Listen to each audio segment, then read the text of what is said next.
자, 마지막 시험 범위 갑신정변과 그 이후의 국제사회에 들어가 보도록 하겠습니다. 교과서 페이지가 다르네요. 교과서 페이지는 188쪽부터예요.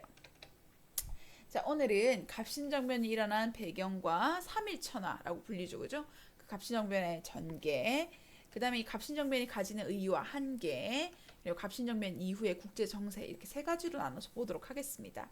자, 우리 지금 사진에 이 갑신정변을 일으킨 김옥균과 그리고 이 갑신정변의 배경이 되었던 우정국이 나와 있네요. 자, 그죠? 자, 그러면 이 갑신정변 일어나게 된 배경은 어떤 이유가 있었는지 한번 보도록 하겠습니다. 우리 저번 시간에 이모군란을 배우면서 일본 공사가 무너지고 일본 교관 죽어가지고 미안하다는 사절단을 파견했었죠. 그죠? 제3차 수신사입니다. 그때 파견됐던 박용효와 김옥균이 일본에 건너가서 오면서 이제 서구의 근대 문물로 인쇄소를 하나 배우게 돼요. 이게 방문국이라고 하는데요. 그 방문국을 설치해서 우리나라 최초의 신문을 발간하게 됩니다. 그래서 이 둘이가 이렇게 같이 간 거예요. 그때 사용했던 게 태극기. 그리고 방문국에서 찍어낸 최초의 신문이 바로 한성순보입니다. 이 순자가 여러분 10일이거든요. 10일. 그래서 순보가 이제 좀 어느 정도 계속 인기가 있으니까 7일 만에 한번 이제 찍는 한성주보로 나중에 바뀌게 돼요. 보다시피 정부 관료들이 있는 신문이다 보니까 다 글은 한자로 쓰여져 있다는 게 특징입니다. 자, 그렇게 해서 또 일본 유학생도 파견하는 등 이제 개화를 위한 다양한 노력을 기울였어요. 그때 이제 돈을 김옥균이 17만 원을 빌려와서 방문국을 설치했었거든요. 그래서 이제 우리나라가 이제 이모군란 이후로 위축된 개화 정책을 다시 숨을 불어넣기 위해서 이제 돈이 좀 필요한 거예요. 개화 정책을 하려다 보니까. 왜냐면 이제 개화 정책에 드는 비용을 이전에는 세금으로 충당했는데 백성들의 부담이 너무 커지다 보니까 또 불만도 심해지니까 세금을 거둘 수는 없고 다른 방식이 필요했던 겁니다. 그래서 김옥균 같은 경우에는 아까 얘기한 것처럼 개화 정책은 잘 안 되는 상황에서 개혁 자금을 일본에게 빌려오자라고 했어요. 차관이라는 거는 빚이에요. 빚. 국가가 질 수 있는 빚. 빚을 이제 일본에게 빌려오려고 했어요. 한 300만 원. 근데 일본 정부가 빌려줄 듯 하면서 안 빌려준 거예요. 근데 이때 김옥균과 반대 주장을 하고 있던 아이가 바로 그 청나라에서 보낸 외교 고문 멜렌도르프는 당백전은 너무 심했으니까 당호전을 발행을 해서 5배의 가치에 달하는 상평통보에 그걸 발행해서 개화 비용으로 쓰자라고 주장을 한 거예요. 그래서 처음에 정부에서는 둘 중에 하나를 선택하지 않고 일단 김옥균 돈을 빌려보고 안 되면 멜렌도르프로 하게 된 거죠. 그래서 돈이 안 빌려지니까 급진 개화파들의 입지가 엄청 좋아져 버리게 된 상황이 됐습니다. 멜렌도르프와 온건 개화파, 청나라의 어떤 세력들은 더욱더 커졌다 할 수 있겠죠. 그죠? 근데 때마침 세 번째 배경, 그때 우리 이모군란 이후로 우리나라에 3,000명의 그 청나라 군인들이 있었잖아요. 그죠? 그 청나라 군인들이 갑자기 빠져나가야 되는 상황이 발생한 겁니다. 왜냐하면 그때 당시 우리나라뿐만 아니라 이 베트남 지역도 청나라가 이제 어떻게 보면은 속국으로 인증하고 있던 나라인데 그 나라를 차지하기 위해 프랑스가 눈독을 들인 거예요. 그래서 베트남을 사이에 두고 청나라와 프랑스 사이에 전쟁이 벌어지게 됩니다. 그게 바로 청포전쟁이에요. 청포전쟁으로 인해서 3,000명의 군대 중에 절반인 1,500명이 이제 막 베트남으로 가는 상황인 거예요. 그래서 김옥균이 잘됐다. 이번 기회에 우리가 이 열세를 뒤엎고 개화 정책을 열심히 추진을 해보자 라고 해서 이제 갑신정변을 일으키려고 했었던 거죠. 처음에는 미국에게 협조를 구했지만 미국이 거절했어요. 그때만 해도 관심이 없었거든요. 다른 나라에 대해서. 그래서 오히려 일본이 이제 이모군란 이후로 청나라 힘이 너무 강해져다 보니까 그것을 이제 역전시킬 이제 생각에 이 김옥균에게 군사적인 지원을 해주겠다고 약속을 한 거예요. 마침 제물포 조약, 이모군란의 그 피해에 따른 제물포 조약으로 이제 일본인 군대가 들어와 있던 상태였잖아요, 그죠? 그래서 일본의 도움을 얻어서 갑신정변을 추진하게 됐습니다. D-Day는요, 그 보빙사가 다녀오면서 이제 우편 사물을 볼 수 있는 근대기구인 우정국 총국의 낙성 축하연회를 D-Day로 잡기로 했어요. 그래서 민씨 일파와 수구 인사들을 모두 살해하고 개화 정부를 수립하게 됐던 것이죠. 그들은 개혁정강 14개조를 마련해서 국가 체제의 전반적인 개혁을 도모했어요. 이제까지 개화 정책들은 기본 체제의 틀을 유지했잖아요. 의정부 6조 체제 놔두고 통리기무화문만 하나 더 만들어서 서양의 정책을 보게 했는데 그렇게 하지 않고 이거 다 폐지하고 어떻게 보면은 새로운 내각, 의원 내각제 이걸 이제 구축을 하려고 했어요. 일본 제도처럼. 자, 그리고 나서 이제까지 청나라의 종속적인 관계는 청산하고 또 양반 중심의 신분 제도도 폐지하고 이렇게 하면서 뭔가 개혁을 추진하려고 했었는데 이 명성황 민씨가 또 위협에 처한 거예요. 이전에는 이모군란 때는 백성들이 위협해서 이번 갑신정변 때는 급진개화파들이 자신을 위협했죠. 그럼 우리가 학습이 됐잖아요, 이미. 위기에 처하면 누구한테 도움을 요청한다? 이모군란 때처럼 청나라 군대를 불러들이게 됩니다. 청나라 군대가 출동을 하게 돼요. 돌아온 거죠. 프랑스 전쟁을 하러 가다가. 그래서 일본군이 깜짝 놀라서 약속을 어기고 결국에는 김옥균을 도와주지 않게 돼요. 그래서 정변은 3일 천하. 말이 3일 천하죠. 46시간 만에 끝나게 됐다고 합니다. 그리고 이 정변을 주도했던 급진개화파 인사들은 모두 일본으로 망명하게 돼요. 김옥균, 서재필, 박용효가 그렇게 된 것이죠. 그죠? 특히 김옥균은 결국 막 방황했어요. 떠돌아다니다가 그 유학생에게 총을 맞게 되거든요. 그때 죽지는 않았었는데 그때 김옥균을 사로잡고 나서 죽었어요. 그때 상하이에서 죽었습니다. 잡혀가지고 상하이에서 죽임을 당하고 고종이 얼마나 괘씸했던지 김옥균의 시체를 썩지 않게 페인트로 칠해가지고 데리고 온 다음에 부관참시라고 하죠. 그죠? 죽은 사지를 막 이렇게 막 찢게 하는 이런 어떤 형벌을 내렸다고 합니다. 그래서 이런 김옥균의 이런 기이한 삶, 또 일본과 연계된 삶 때문에 일본에서는 되게 우익 쪽에서 이런 김옥균을 좀 활용을 많이 했다고 해요. 좀 안타깝죠, 그죠? 자, 그리고 나서 이 갑신정 또 다른 사람도 얘기한다. 박용효는 나중에 우리나라가 갑오개혁을 이제 하게 될 때 이제 그 2차 갑오개혁이 좀 약간 친일파적인 성향을 가지고 있거든요. 그러니까 3차 그러니까 갑오개혁의 3차 김홍집 박용효 내각이요. 친일파적인 성향을 가지고 있는데 이때 이제 일본에 망명해 있던 박용효를 일본이 데리고 와서 일본의 입맛에 맞는 개혁을 추진하게 했던 그래서 약간 친일파적인 성향을 가지고 있는 사람입니다. 결국 우리나라를 이제 그 팔아먹는 매국노의 한 사람이 되게 됩니다. 그다음에 서재필 같은 경우에는 그때 당시 이 정변에 참여했을 나이가 김옥균이 39살이고 서재필이 17살이었어요. 17살인 이제 선생님하고 여러분이 갑신정변을 일으킨 거랑 똑같습니다. 그래서 이 아이가 군사 총책임자였거든요. 근데 뭘 알겠어 17살짜리가. 그래서 이제 가가지고 미국으로 도피 유학을 가게 됩니다. 그래서 나중에 우리나라가 고종 황제가 이제 근대화를 추구할 때 독립협회를 만들게 되는데 그 독립협회를 이 서재필을 데리고 와가지고 개혁을 추진하게 했었기도 했었죠, 그죠? 세 명 다 결국에는 본국으로 돌아오긴 했다.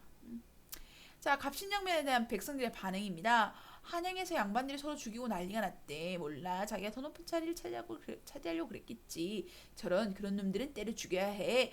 그런 게 아닌데. 억울해. 라고 하면서 이 사람들이 얘기하죠. 그죠? 그런 것처럼 이 갑신정변에 대해서 백성들이 전혀 몰랐어요. 왜? 위로부터의 개혁이니까. 그래서 이 이후에 갑신정변의 그러니까 개화 사상을 이어받은 애국 계몽 운동 세력들은 앞으로 우리가 할 일은 백성들을 계몽하는 일이라 생각을 한 거예요. 그래서 그 갑신정변 때 망명했던 서재필을 회고해서 보면 이런 얘기를 합니다. 김옥균이 나라가 빈약한 원인은 일반 민중들이 무지하기 때문이다 라는 거 얘기를 했어요. 그래서 그는 우리나라를 구하자면 민중을 교육시키는 것 외에 다른 방법이 없다라고 입버릇처럼 나에게 말했다라고 했습니다. 그러니까 이 민중들을 중심으로 먼저 계몽이 이루어졌다면 이런 갑신정변은 백성들의 지지를 받을 수도 있었겠죠. 왜냐하면 지지를 받을 수 있는 개혁들을 했어요. 갑신정변의 개혁정가 14개조 우리나라 최초의 근대적 개혁이라는 점에서 의미가 있습니다. 어떤 얘기를 했느냐? 자, 1조가 되게 특이해요. 흥선대원군을 빨리 귀국시켜라. 청에 대해 행하던 조공 허례를 폐지한다. 흥선대원군은 개화파를 싫어했어요. 근데 왜 개화파들은 흥선대원군을 데리고 오려고 했으냐? 이모군란 때 흥선대원군 잡혀갔잖아요. 근데 흥선대원군 누구야? 고종의 아버지예요. 근데 그 사람이 청나라에 있으면 고종의 입장에서는 누구 말을 들어줄 수밖에 없겠어요. 청나라 입장. 그래서 결국에는 흥선대원군이 돌아오는 것이 청나라로부터의 간섭을 벗어날 수 있는 일이라 생각했던 거죠. 왜? 급진개화파는 청나라에게 종속되는 걸 끔찍하게 싫어합니다. 그래서 이 아이들은 일본을 모델로 했지만 일본에게 뭐 우리나라 바치자 이런 생각을 한 애들이 아니고 우리나라가 스스로 독립할 수 있는 것, 그것이 중요하다고 생각을 했어요. 문벌을 폐지하고 인민평등권을 제정해서 양반신문제도 폐지하자, 이런 서양의 근대 시민국가로 가보자라는 것이고, 또 의정부에 모여서 이제 정치를 하는데 이 원래는 법을 의결하고 반포하는 건 임금님의 역할이죠, 그죠? 그걸 신하들이 하는 거예요. 그래서 이게 마치 우리 국민들이 법을 만들고 그것을 반포하는, 그래서 그 법은 임금님도 지켜야 하는, 그걸 의원 내각제, 내각에서 의원들이 법을 만든다는 거. 그리고 그렇게 세워진 입헌, 법을 세워진 것은 군주, 임금님조차 따라야 한다는 것. 그게 바로 입헌 군주제를 목표로 했다라고 할 수 있겠죠, 그죠? 네, 의정부와 6조 외에 필요 없는 관청을 없애서 효율적인 개편을 추구했고, 또 3번이 되게 의미 있습니다. 지조법을 개혁을 했어요. 지조법은 땅지자의 조자죠, 그죠? 그러니까 토지세를 깎아주겠다는 거예요. 그게 보면 환국도 받지 않겠다고 되어 있죠, 그죠? 백성들에게 환심을 사기 위한 정책입니다. 왜? 세금을 워낙 많이 내니까 불만이 많았어요. 근데 여러분, 정작 중요한 건 뭘까요? 백성들이 세금 깎아준다고 좋아할까? 여러분, 반값 등록금 하면 좋습니까? 등록금이 비싼데 반값 해봤자 비싼 거예요. 그죠? 아예 이 등록금을 기준으로 하는 어떤 교육 제도를 바꾸면 좋겠죠. 왜? 여러분이 나중에 커서 세금 내면 우리 지금 선배 세대들이 엄청나게 연금을 받으면서 여러분에 의해서 부양되어질 거란 말이에요. 그럼 여러분이 지금 자라면서 받는 교육적인 혜택은 받을 수 있는 겁니다. 왜? 그 선배들을 부양할 거니까. 여러분도 미래 세대의 어떤 뭐라 해야 되나, 걸음으로서, 토양으로서 여러분도 투자를 받아야 되죠, 그죠?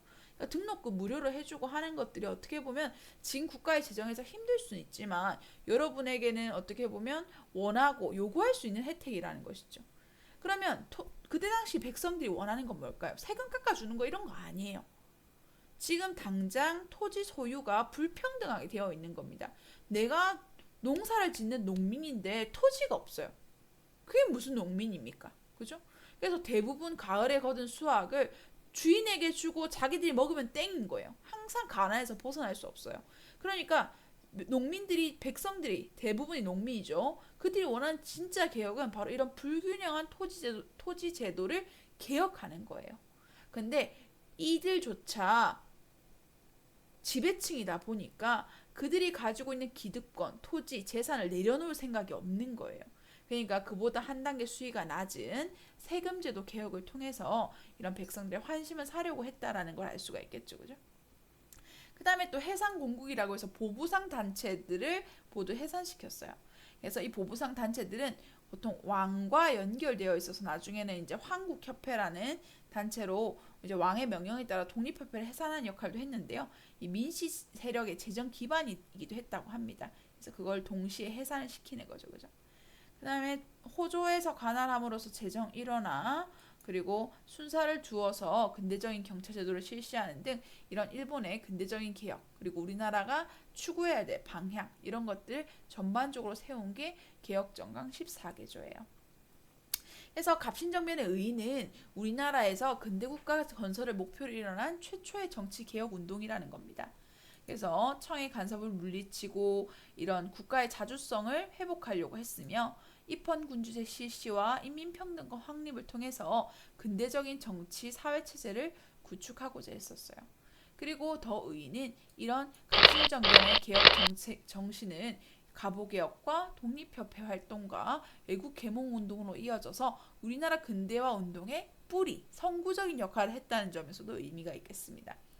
하지만 그 밑에는 다 한계예요. 한계는 첫 번째, 소수 지식인의 중심이 되어서 이루어진 급진적인 계약 방식으로 전혀 민중들의 이해를 받지 못했다는 위로부터의 개혁이었다는 것. 그리고 일본의 군사적 지원에 너무 의존하여서 결국 그것이 이루어지지 않자 바로 실패할 수밖에 없었고, 농민들의 염원이었던 토지제도 개혁이나 이런 것은 소홀했기 때문에 민중의 지지를 또 이루지 못했던 한계가 있었습니다. 그리고 이 이후에는 더 심각해졌어요. 누구의 간섭이? 청나라의 내정 간섭이 더 심각해졌습니다. 이모군란도 청이 정리해줬고, 갑신정비도 청나라가 정리해줬죠. 민씨가 청나라를, 명성황 민씨가 불러들였으니까. 그래서 이 사건 이후로 청나라가 우리나라에 미친 영향력이 엄청 커졌어요. 일본 깽깽 했겠죠, 그죠? 그래서 정치적으로는 일본의 영향력이 줄어들었지만 일본은 그보다 더 경제적인 침탈에 주력을 하게 돼요. 그래서 경제적인 부분에서는 일본과 청나라가 50대 50으로 우리나라를 막 침략해가는 그런 상황이 벌어지게 됩니다. 그런 다음에 일본은 이 정면의 책임을 오히려 조선에게 넘겼어요. 그래서 배상금 지불과 공사관 신축 비용을 또 부담해라며 한송조약을 체결하게 하게 했었죠. 이거 마치 앞에 있던 재물포조약과 같죠, 그죠? 재물포조약의 특징은 군사가 들어가야 됩니다. 한송조약은 배상금 협정만 있어요. 그다음에 더 중요한 건 이때 일본이 깨달은 거예요. 아, 이대로 가다가는, 이대로 한 번 더 청나라가 조선의 사건에 개입하다가는 내가 조선을 먹을 수 있는 가능성이 전혀 없어지겠다 생각이 든 거예요. 그래서 텐진 조약을 체결해서 조선에서 양국 군대를 같이 철수하고, 혹여나 앞으로 조선의 군대를 파견할 때는 상대국에 미리 알려주도록 해서 서로 공평한 페어플레이를 하자라고 얘기를 한 거죠. 그 사건이 결국에는 우리나라의 역사를 바꿉니다. 바로 우리나라의 10년 뒤에 동학농민운동이 발생했을 때 명성황 민씨와 고종은 이걸 또다시 해결할 수 없었어요. 또 누구를 불러들였을까요? 청나라 군대를 부른 거죠. 청나라 군대가 불려지니까 또 누가 왔겠어요? 텐진조약 발동하면서 일본 군대 온 거예요. 그래서 일본 군대와 청나라 군대가 우리나라를 둘러싸고 서로 싸우는 청일전쟁의 배경이 되게 됩니다. 청일전쟁에서 최종적으로 누가 이겼어요? 그렇죠. 일본이 승리하게 돼요. 일본이 승리하게 돼요. 일본이 승리하면서 저 멀리 있던 우리나라를 먹기 위해 지켜본 나라 누구랑 전쟁하겠어요? 그렇지. 러시아와. 그래서 러일 전쟁을 또 겪게 됩니다. 러일 전쟁이 끝나고 나서 또 승리를 일본이 하죠. 그래서 우리나라를 일본이 독점적으로 지배하게 되는 을사늑약으로, 또 국권의 피탈 과정으로 넘어가게 되는 계기가 되었다는 것이죠. 자, 그런 상황에서 이제 청나라의 힘이 너무 강해지니까 이제 고종은 이 청을 견제하고 싶은 거예요. 청이 우리나라 먹을 때 제일 경계 대상 1호로 생각했던 나라가 누가 있었어요? 러시아가 있었죠, 그죠? 그래서 조러 비밀 협약을 추진을 하게 됩니다. 근데 러시아가 이제 좋은 거예요. 얼지 않는 항구 찾아서 남쪽으로 내려오려고 하고 있었는데, 조선이 흔쾌히 주겠다는 거야. 신난다. 내려오려고 한 거죠. 근데 이 러시아의 해군을 항상 경계하고 있던 세계 제1 해군 국가가 바로 영국이에요. 사방이 섬으로 둘러싸인, 바다로 둘러싸인 영국. 그래서 영국이 아시아에 러시아가 부동항을 만드는 게 원치 않아지는 거예요. 그래서 이제 러시아가 남하하는 것을 경계하기 위해서 우리나라의 남쪽에 있는 거문도라는 조그마한 섬을 한 3년 동안 무단 점령하게 됩니다. 그래서 우리나라를 둘러싸고 일본, 러시아, 영국 난리가 난 거죠. 이때 이 독일 영사 부들러라는 사람이 우리나라를 차라리 중립화시키는 것이 어떻겠느냐. 6.1준도 역시 우리나라 독립을 보전하기 위해서 스위스처럼 중립국이 된다면 전쟁의 소용돌이에 휩싸이지도 않을 것이고 주권도 보존할 수 있을 것이다 제안했는데 결국 정책에는 반영되지 않았습니다. 자, 이후에 여러분 여기 보면 나와 있죠. 중립파론, 6.1준의 중립파론인데요. 이 한반도를 둘러싼 열강의 각축에서 풍자가 있어요. 이건 수업 시간에 보고 간 적이 있었죠, 그죠? 지금 조선 꼬레라는 물고기를 낳기 위한 청과 일본의 노력들, 그리고 이 둘 사이에 결국에는 한 사람이 빠지면 그 대타를 차지하기 위해서 러시아가 지켜보고 있는 모습입니다. 자, 그러고 나서 이제 한송 주보를 발간하고, 주보는 7일 만에 한 번씩, 앞에는 순보는 10일 만에 한 번씩 발간하고, 유경공원이라고 해서 이제 유명한 고위 관리의 자제들을 데리고 와서 이제 영어로 공부를 시켜주는 학교예요. 영어를 가르쳐 줄 뿐만 아니라 영어로 역사, 서양의 역사, 수학, 과학 이런 걸 가르쳐 준 학교예요. 오늘날 따지면 영재학교죠, 그죠? 영재를 육성한다라는 뜻입니다.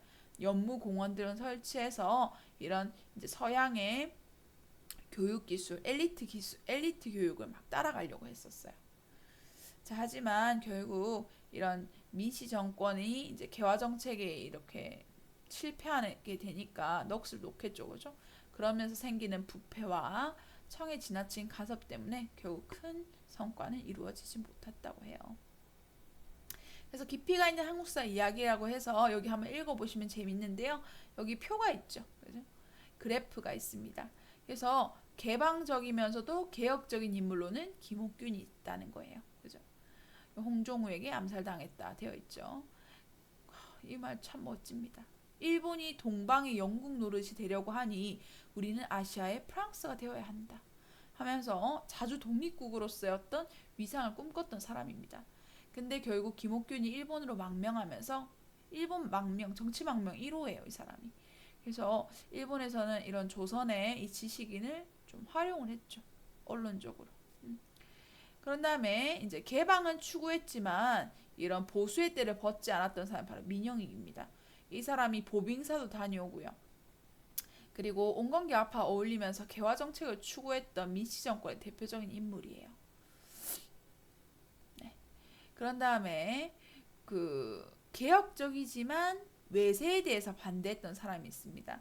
최시영이라는 사람은 최재호의 양아들로 우리나라의 동학이라는 교리를 이제 최재호가 완성했다고 하면 그걸 교단을 통해서 확대한 사람이 최시영이에요.